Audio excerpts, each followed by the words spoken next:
All right, we're going to continue from where we left off, both in first period and third period this morning, for the sake of the people that went to Harvard Model Congress and anybody that was absent. And we're going to talk about vector problems here in which you're given something just a little bit unusual. So first we're going to consider the problem that I have here. It says find the velocity v with a given magnitude and having the same direction as vector u. All right, so what they're doing here is they're giving us a vector u, and then they're telling us that we've got a vector v that's got a magnitude of 6, but we want to get a vector that's going in the same direction of u that has this magnitude. So the 6 is our magnitude. We want to make sure it goes in the direction of u. Okay, so now here's the idea of how we do this. The first thing that we need to do is to get a unit vector in the direction of u.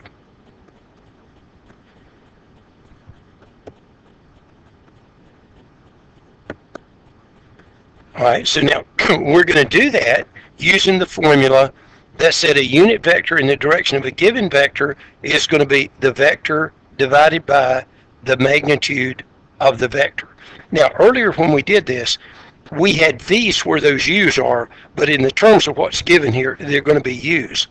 So we would just write here that this will be negative 2, 3 on top, and then we've got to get the magnitude of u, so we're going to get that magnitude of u just by doing the square root of negative 2 squared plus 3 squared.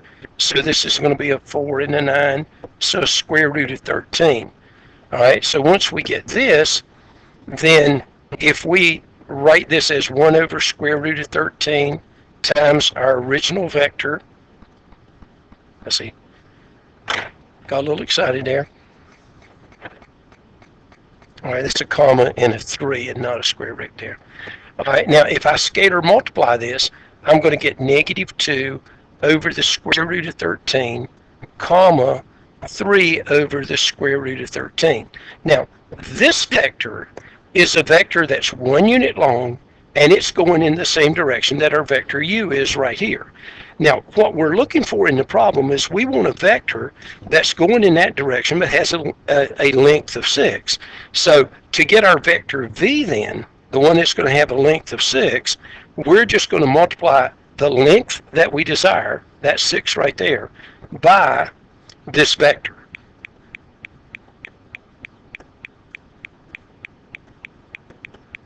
Okay, now when we do the scalar multiplying here, we're going to get negative 12 over the square root of 13, and we're going to get 18 over the square root of 13.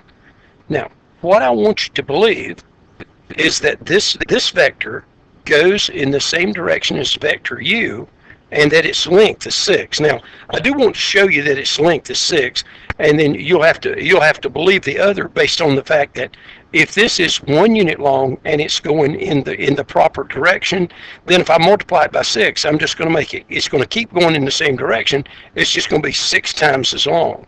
All right, so let's just show that this really turns out to be 6, and so we could just do the magnitude of v, and so we'll take this negative 12 over the square root of 13.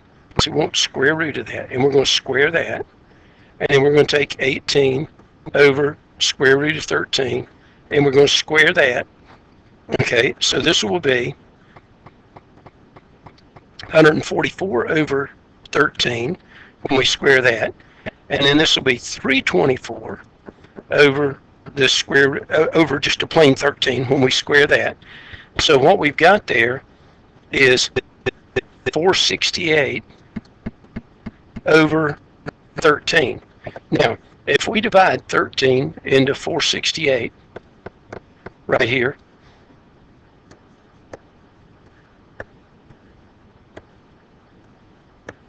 we get 36. So this is just plain old square root of 36, and the square root of 36 is 6. So that what that does is that shows us that this vector that we got right here is the right length. So that's the way we do that problem. Okay, now what I'm going to do is I'm going to do another problem that's the same kind as that one was. Now, to do that, let me move some things over here so we get them out of the way. All right, because I need to get another. Let's take this other piece of information here and let's put it on a different page. All right, so if we do that, we have this. Okay, now I'm just going to continue to talk my way through this and do the exact same process that we just did. So if you understood it the first time, you can sort of just watch and not take notes. If you didn't understand it, you may want to take the notes. So remember that the first thing we've got to do is we've got to get a unit vector that's going in the same direction as this one.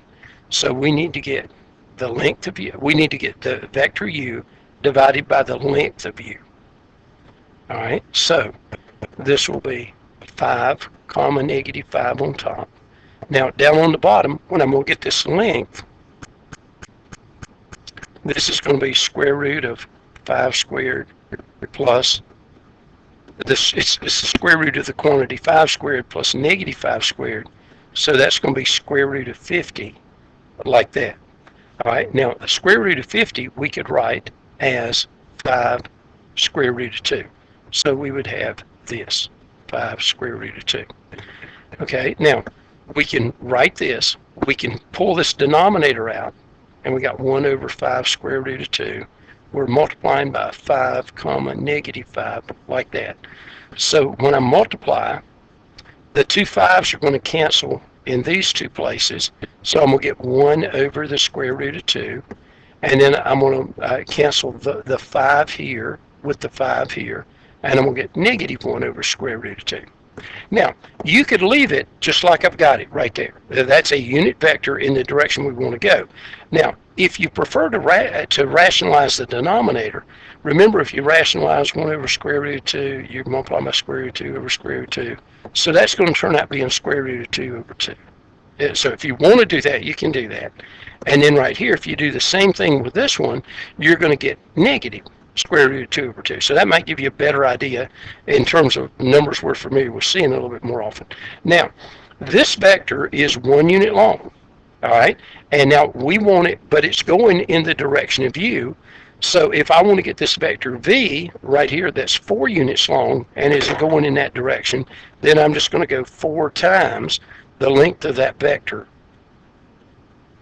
I'm sorry, I'm going to multiply the scalar 4 by that vector, and it will give me a vector that is 4 units long and goes in that direction. So now, when I scalar multiply by the 4 and the 2 are going to cancel there, so I'm going to get a 2 square root of 2 over the side. It's 4 and square root of 2 over 2. That 2 goes into that 2, so 2 square root of 2. And then on this next one, same logic. You're going to get negative 2 square root of 2. So this vector is a vector whose length is 4 and goes in the same direction as that vector. All right, now down in the homework problems in section 6.1, there's some problems similar to that, and they are 39 and 40 if you need to just try to put those two things together. All right, now the next thing that we're going to talk about for just a second is the concept of velocity and speed. We want to differentiate between them. All right, now it says here the velocity of a moving object is a vector because velocity has both magnitude and direction. Now, I want you to picture something for me just a minute. Right here's a number line, and suppose that I had a ball and it's just right here, but it's going to roll along that number line, either going to the right or to the left, and we're going to say that to the right is the positive direction and to the left is the negative direction. So if we were to push this ball and it started going out to the right, and it was going to the right at 8 feet per second, then we would say that its velocity was 8 feet per second. Now, that doesn't sound real outstanding or anything else, but now remember it said that velocity is a vector, so it had direction, in other words, it was going in this way, and it also had magnitude. We'd draw this thing 8 feet long. Now, let's suppose that we have the same ball right here, But if it's going in the negative direction at 8 feet per second, then we would say that its velocity would be negative 8 feet per second. Now, the point to this is velocity is a directional quantity. If you're going in the positive direction, your velocity should be positive, as it is there. If you're going in the negative direction, like we were with the green, then our velocity right here should be a negative number. Okay? Now, the other thing that goes with that, it says the magnitude of velocity is speed. All right? And so remember the symbol for magnitude. If I have a vector v here and I put the absolute value sign around it, that's the symbol for magnitude. So basically, speed then is the absolute value of velocity. And so down here, if this particle, the green particle, is moving to the left here at negative 8 feet per second, we would say its speed is the absolute value of negative 8, which would be 8 feet per second. Now over here, on the other one, when it was moving to the right, then if we take the absolute value of that 8, it's already an 8. Okay, so now, just a sort of short synopsis of this. Speed is always positive. Velocity is negative if you're moving in the negative direction, and is positive if you're going in the positive direction. So if somebody says their velocity is negative 40 miles an hour, and you were to say, well, what does that make their speed? The answer to that question would just be positive 40. You'd just take the absolute value of it because of this thing about the magnitude of velocity speed. And another word for magnitude is to take that absolute value. All right, so that's just that definition. All right, now, there are two examples that we're going to do to finish this up that come out of the text. The first one is example 7 on page 508. Now, if you're watching this at home, you need to have your book out. And what I'd like for you to do is I would like for you to just read the problem and then not pay any attention to what they do as a solution and just let us get the solution together. And I'm going to prep you on the things that you need to know that you might not know. And example 7 is going to be a fairly easy example to follow. Now, as soon as we finish that one, we're going to go to example 8, which is on the next page. Now, example 8 is a much more difficult one, and it's one that I really hate to be doing without you being able to ask me questions, but I am going to do it, and then you can always replay the video or replay that part of the video to see that particular part if you need it. So let's go back and let's look at example 7. Now, on page 508, if you just read what it says there, it says a DC-10 jet aircraft is flying on a bearing of 65 degrees at 500 miles an hour. Find the component form of the velocity of the airplane. Recall that the bearing is the angle that the line of travel makes with due north measured clockwise. Now, that little definition that I just read there came out of a portion of the book that we did not cover. We were doing our just doing the handouts for that part of the trig. But now here's the basic concept. All right, pilots measure everything off of due north, and they always measure clockwise. So if as it says here, it says there's a bearing of 65 degrees, then we're going to draw a 65 degree angle coming over this way. So it will look something like that, where this angle will be 65 degrees. And then the length of the vector is going to be the magnitude, so it's going at 500 miles per hour. Okay, now this is how a pilot would have described what he was doing. He's got a bearing of 65 and going 500 miles an hour, so we know he's going in that direction. All right, now if we want to do math with this, we've got to convert this red vector here into the way we do vectors. Now, here are the things to remember. Remember, for us, everything is measured from the right-hand side of the x-axis, which would be due east in their terms. All right, and for us, the positive direction is counterclockwise. So basically, we're measuring the angles differently. So what we'd have to do is draw the picture like I have it here. And if this is 65 degrees, we know this would be 25 degrees here. And so if we want to write the vector that represents that mathematically, we have to remember our component form thing about how to convert to component form. Remember, you do the magnitude of the vector times the cosine of theta, and then you do the magnitude of the vector times the sine of theta to get the y component. So now, all we have to do is our magnitude is 500 and our theta is 25 degrees, so we're just going 500 cosine of 25 degrees, and then we're doing 500 sine of 25 degrees. All right, now we would use our calculator because we don't know anything about 25 degrees. And so we would just put this in the calculator, and we want every answer to 3 decimal places.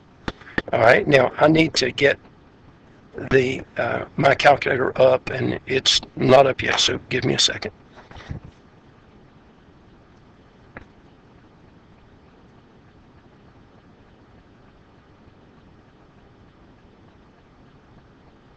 I wish I knew something funny to say so this would go faster, so apologize for boring you.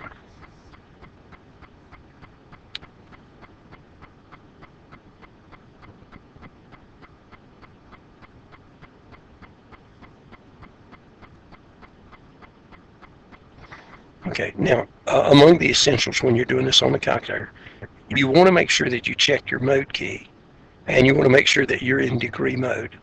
All right, and then once you're there, then we're just going to type in 500 cosine 25 and press enter, and so we get 453. And if we round this to 3 decimal places, we're going to get 154. So right here we're going 453.154. All right, now in order to get that other component, we want to go second and enter. All right, and it brings it back, and then we want to just toggle over and change the word cosine to sine, and then press enter, and we get 211.309.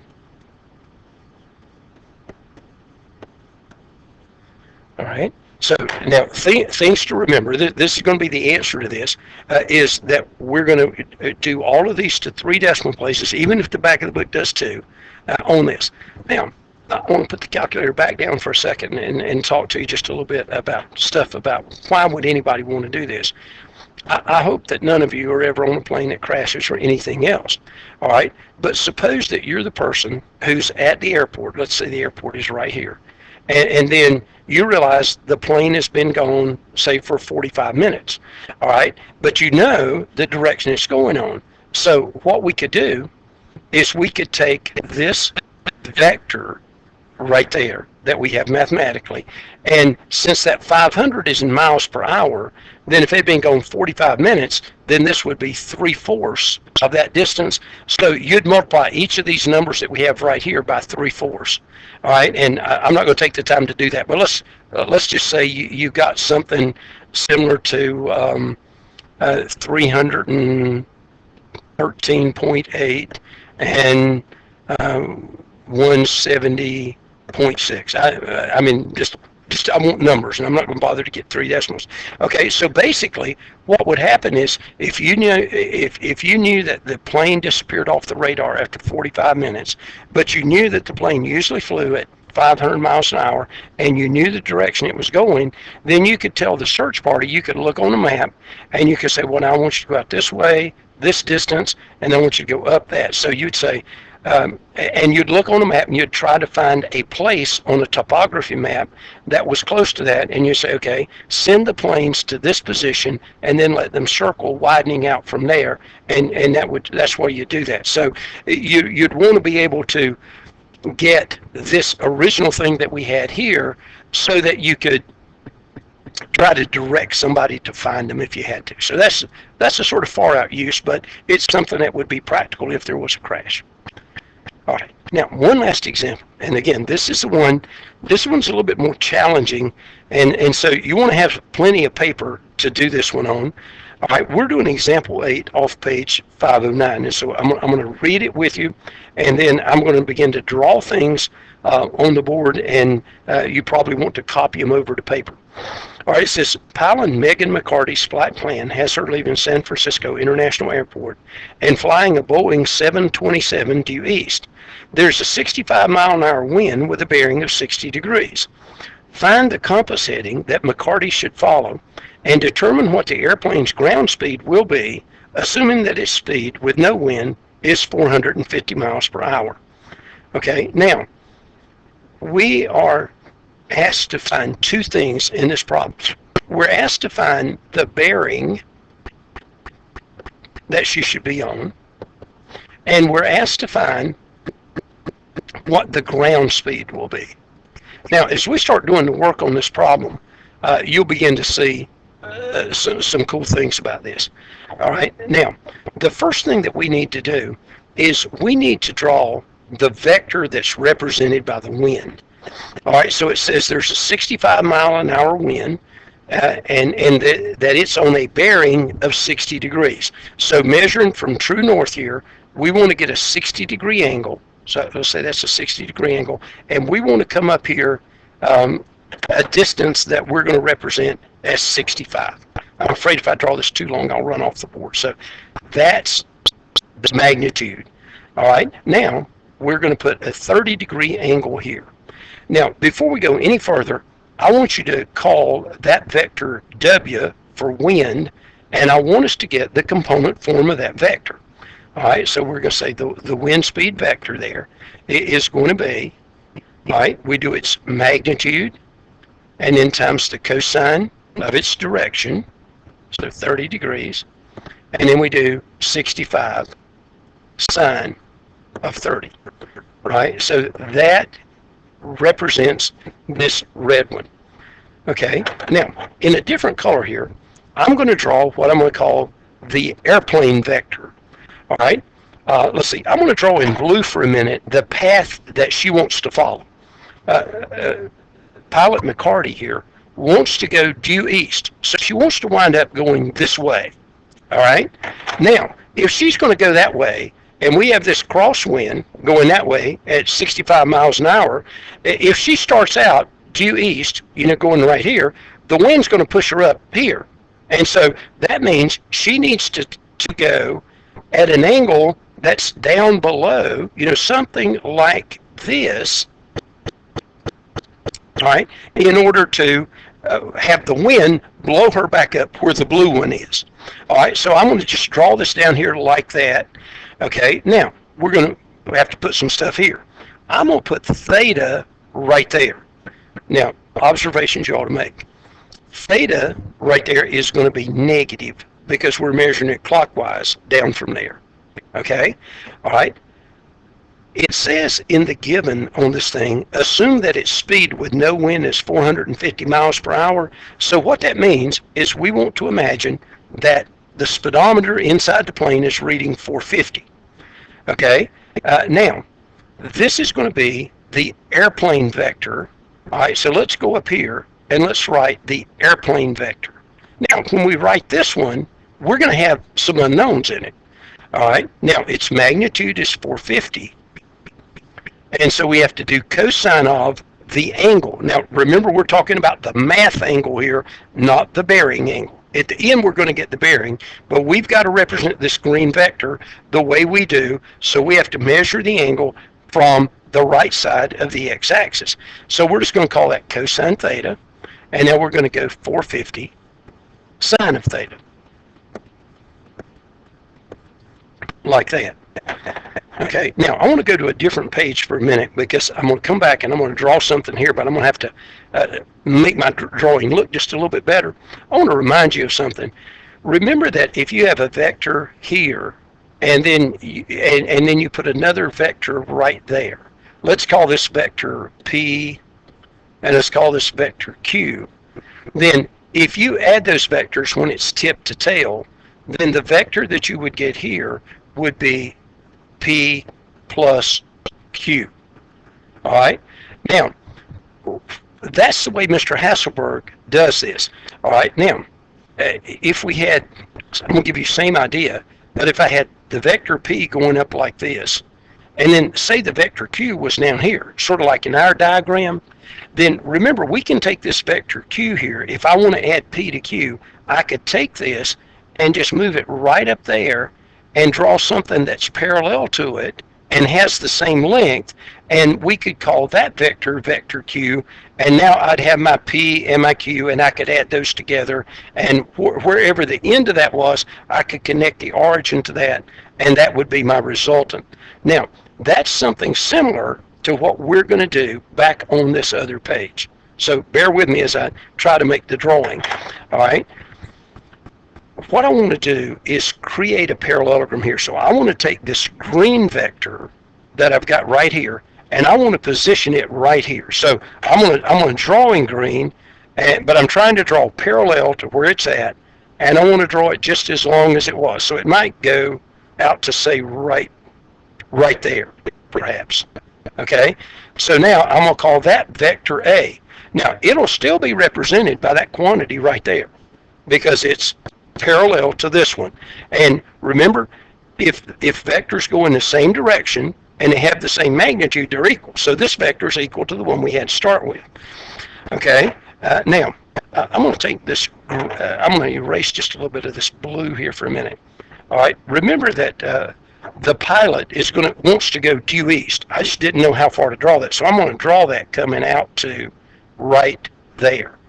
Okay, now I'm going to complete the parallelogram just by saying, okay, if I went this way, I want that to be parallel to this. Now I know I didn't do a good job of drawing that, so just ignore it. But basically, this blue vector here is going to be the vector that we're going to call the resultant vector.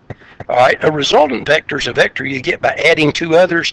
In other words, the result of the wind blowing in this direction, going up here, and the plane taking off in that direction, is that we want the plane to go straight down this blue one right here.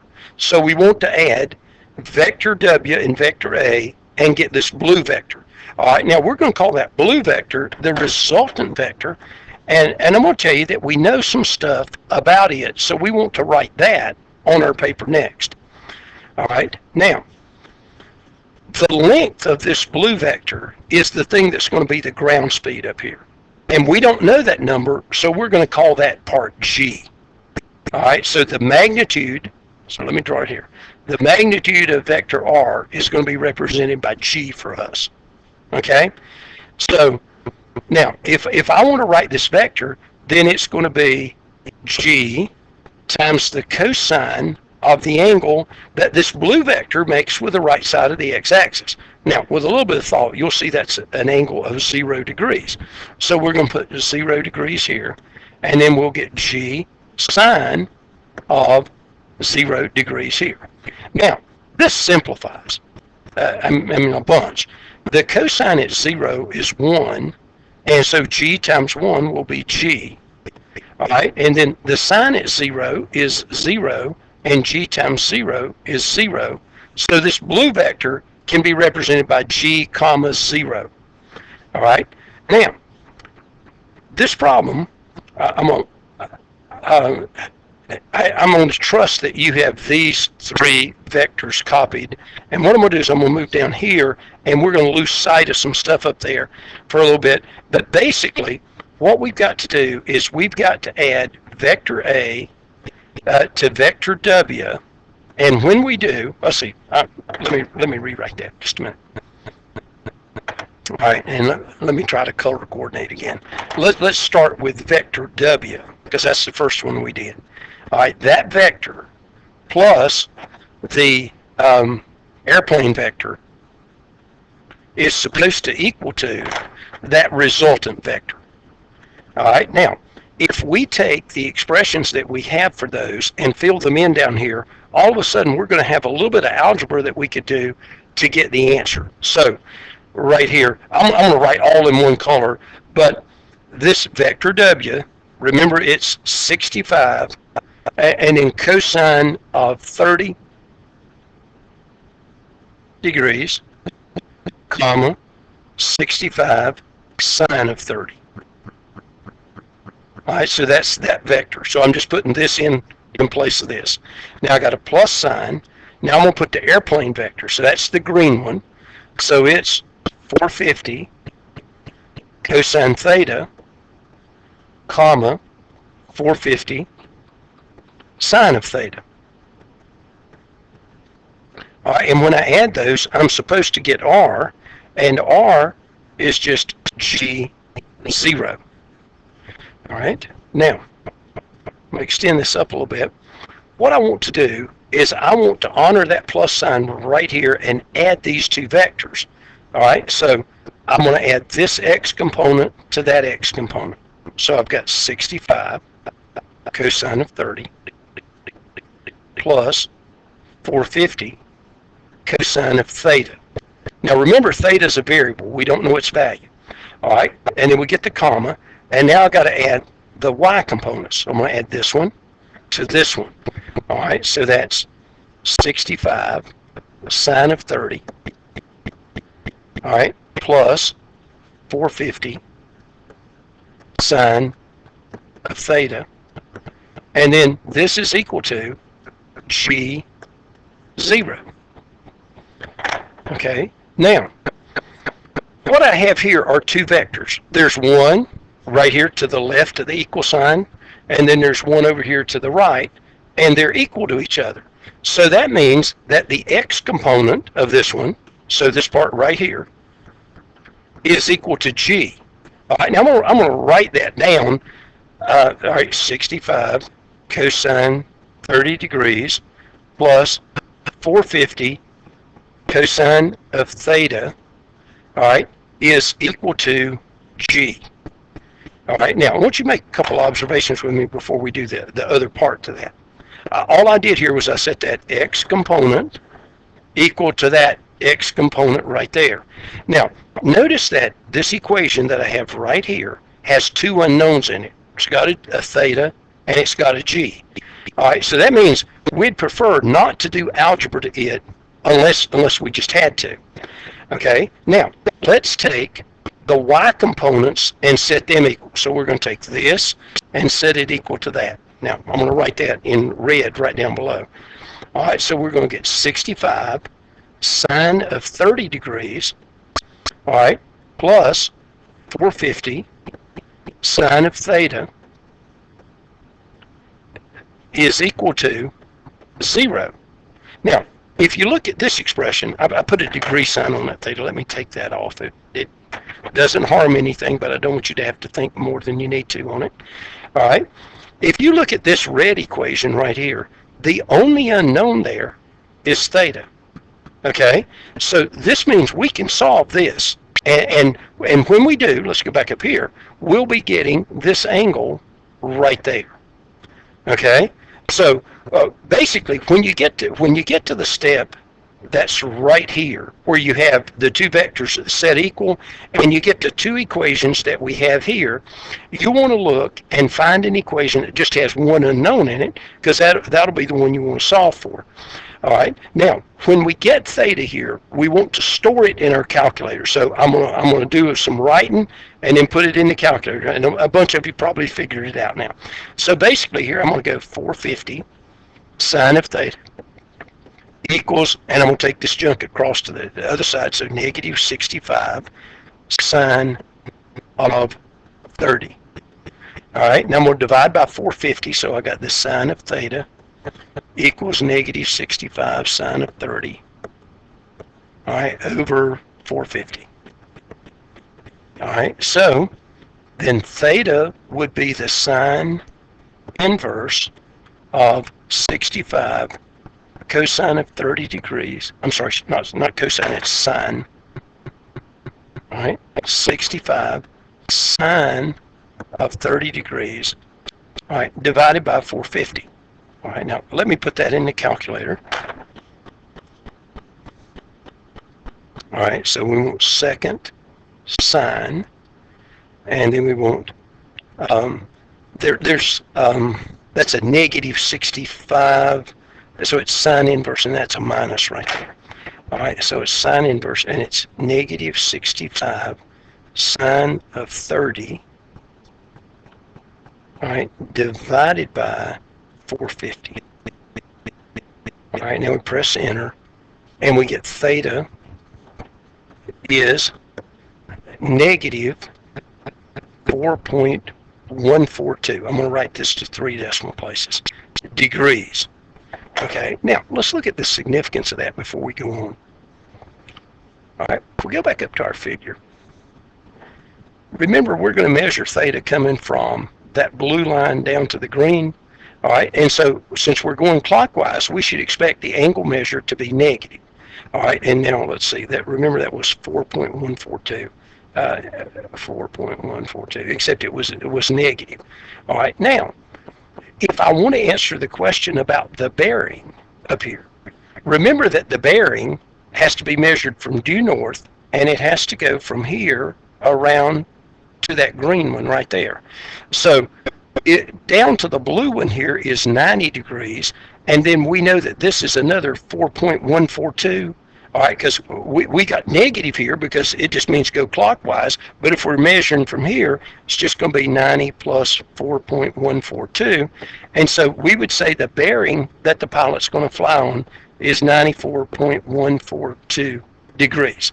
Now, when they do this problem in the book, they get that answer as negative 4.14. They do it to 2 decimal places, and then they say that the compass heading, the bearing, should be 94.14. All right, but the point is they use more than 1 decimal place, because if you're going to fly, say, from San Francisco to Charlotte, and you want to go due east, you might want to be very careful about that angle. Otherwise, you'll make some mid-course corrections. Now, of course, they do that anyway, but just for our problem, we want that. So what we've done so far now is we have found what theta was, and we use that to find the bearing. Now, the other thing that we have to find here is the ground speed. So if you look at this green equation right here, I'm going to circle it in blue here so you can see what I'm talking about. We know what theta is now, and so we want to solve for g. Now, let's go back to the calculator for just a minute. While we have this number showing, we should store that number as some letter. So let's go store alpha A there and press enter, and you'll see it's got that. So now when we type this green junk right here into our calculator, we're going to get that answer. Now I'm going to need to move the calculator over so I can see, so bear with me.